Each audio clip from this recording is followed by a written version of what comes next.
When I look down the credits of video games I finish and I go see all of the people that work on it, the design team, the sound, the Q&A, and I go, wow, this is absolutely amazing.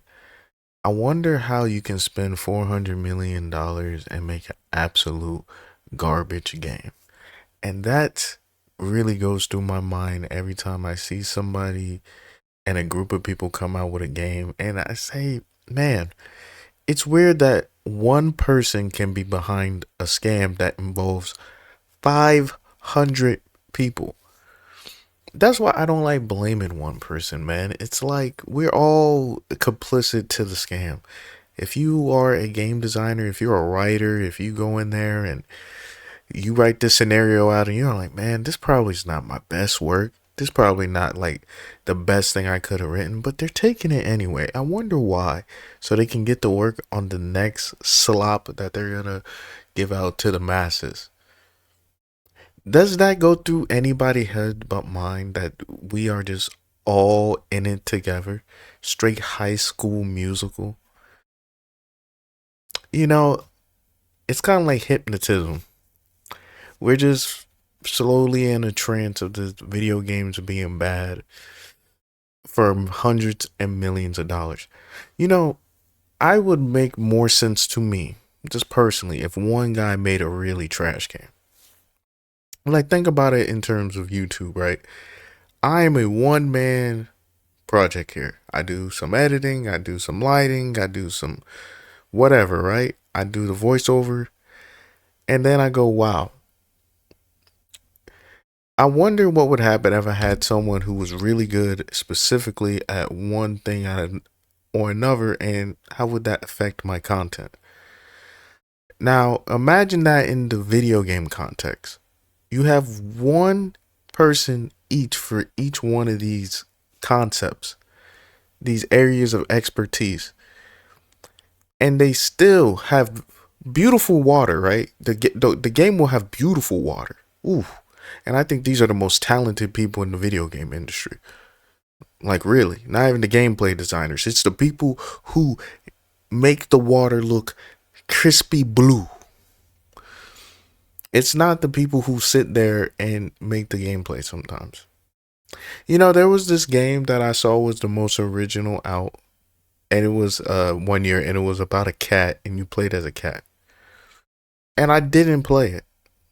I didn't, maybe I'm just a poser, bro. Maybe I just say things like, oh, it would be great if we had something totally original. Something totally original comes out and I don't even play it. That ever happened to you? Like, I see it, I think it's cool, but I don't want to play it. I just stay right in my comfort zone. I think a lot of these guys, these are developers, are just in their comfort zone. This is where they want to be, like making these mid games. And they will do everything in their power to keep status quo alive because, be honest, I mean, they're playing a different game from opposed to me and you who play video games. They're playing the game of life and trying to win and get their house and, make sure their kids go to college and things of that nature. And the best way to do that is to make sure the status quo is the same and the company absolutely needs you. And the best way to do that is to make sure you take a lot of credit and none of the blame. Zero blame. Because as soon as you want to be responsible and take accountability and responsibility, bro, you become the worst person in the room. You become expendable, and these companies are want to get rid of you. That is a very human aspect to all this. It it really is a shame. It really is a shame when you think about it. Absolutely. What is the opposite of cinema? Trash.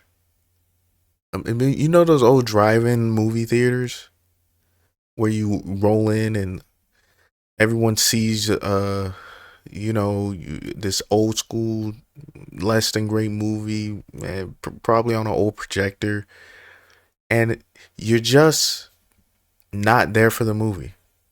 A lot of these people making games are not there for the game. They don't care if the game does well at all. It's true. It's fair. And you can tell with the difference when you have other developers that care if the game does well or not. You know, when Cyberpunk released, it really had no iota of being a good game to me. Unless they keep working on it. And look at us, years later, and people just, they praise it to no end now.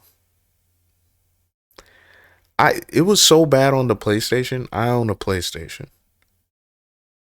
They took it off the shelves. You know how bad something gotta be for you to take the game off the shelves from the PlayStation Network in a digital marketplace? PlayStation said no, bro, or Cyberpunk or CD Projekt Red said nah, never mind. It sucks anyway.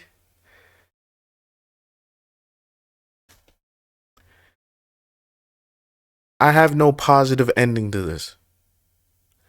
It's just gonna keep happening because I know human nature is status quo and keep it on the level. So you just gotta hope and pray every few years or so a big AAA game isn't heartless and soulless.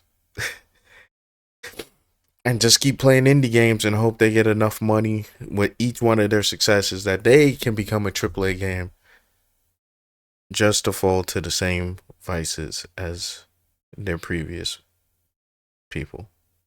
You can see the trap coming a mile away, but you can't avoid it because it's a system, and what a ragtag group of developers ain't gonna change that.